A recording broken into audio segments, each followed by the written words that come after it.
Hi guys, I've been asked to make a video of how I do my daisies for my daisy soap. So I just wanted to show you there is a bit of prep involved that I've done earlier. I was making soap the other day, so made some yellow soap dough. I don't do any special recipe for the soap dough, it is exactly my same soap. All I do is I pour it into little containers while it's still liquid. I leave it for 24 hours, and because it doesn't get any air to it, it does go through the soapification process. No longer raw soap, but it is very soft.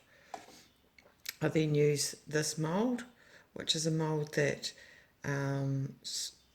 basically cake makers use to make centres of flowers.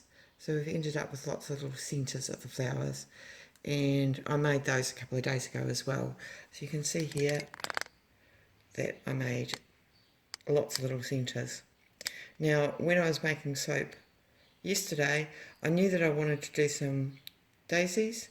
So what I've done is I've actually done a whole heap of white soap.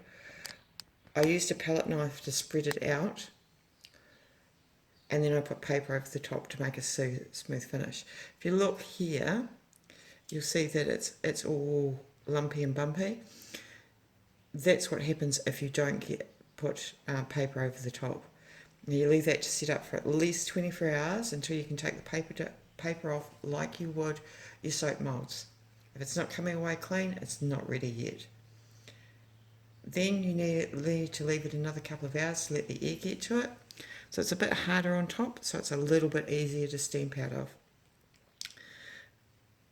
Otherwise you get what I've got here around my stamp, which is all the soft soap. But that's okay, it's not a really big problem. This is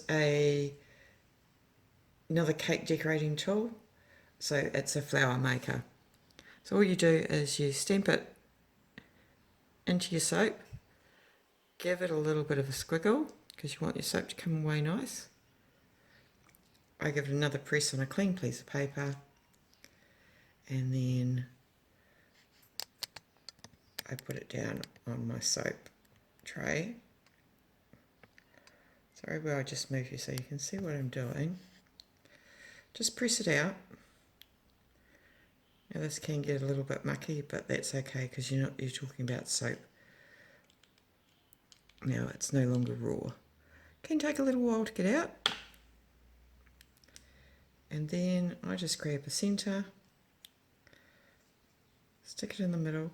Make sure you give those centres a little bit of a press down. It should be soft enough that it should take it, but don't press too hard because you do want it to stick. If it doesn't stick, or if they do come off later on, what I find is a little drop of water and then let it dry. And then once you've finished them all, do give them a spray because they will get soap ash on them.